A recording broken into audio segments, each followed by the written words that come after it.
on solid fuel and wires. Turn the key and light the fires. We're leaving Earth today. Mi volt az első gondolata, amikor odaállt hozzá a két fia, és azt mondta, hogy apa, közvetítsd a világűrből, és használj social médiát, és mindent is tett fel ide, pakolt fel oda. Tehát, hogy állt ő ehhez a kérdéshez akkor? The life of an astronaut is a public life. You're the representative of an entire space agency. You know, for a lot of people, I am the Canadian Space Agency, which isn't true, but that's what I represent. Just like maybe Bertalan Farkas or Charles Simeoni, they represent spaceflight for Hungary. They aren't, but that's what they represent. They're famous for it. So how do you then share the experience with people? And you use media, you use pictures or words or images or poetry or music or something. How do you share the experience? And through my whole 21 years, I would show pictures of it or talk about it, or do ham radio, amateur radio, or whatever technology existed. But getting ready for my third space flight, social media had been invented. The internet was now almost over the whole world. And so my three children, especially my one son, Evan, said, there's a whole different way to share this experience where millions of people will be able to be there with you.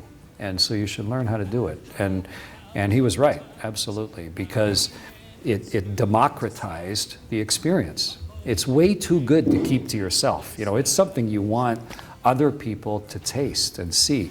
And to use technology to have millions of people on board with me who could then maybe make different choices with their life. You know, if you're a little kid and you're in some farming town somewhere, you're not an astronaut. But if you can just tap a few things on your computer and be there on board a real spaceship with a real person, it's going to change your perception of what options exist for you in your life. And that's, to me, that's really important. It's part of the responsibility of being an astronaut. It's part of the reason I wrote this book, is to share the experience. Our nation from the international. By the way, if you're a songwriter, it's really hard to get the lyric International Space Station into your song, by the way.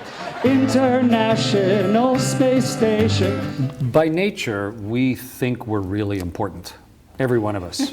We think we're really important. And if you ever look at, you know, how we draw where we are in history, it's normally like this huge pyramid with this little pinnacle of everything is us. Like the whole world, 4.5 billion years, everything that ever happened was so we could be here this week, which of course is ridiculous. And it's not true, but we attach a great importance to ourselves. I want to walk on the moon. How do I do that? Oh, well, what magnificent thing could I do? And all the easy stuff's already been discovered. All the music has already been written. All the books have already been, everything's been looked, and we hardly know anything.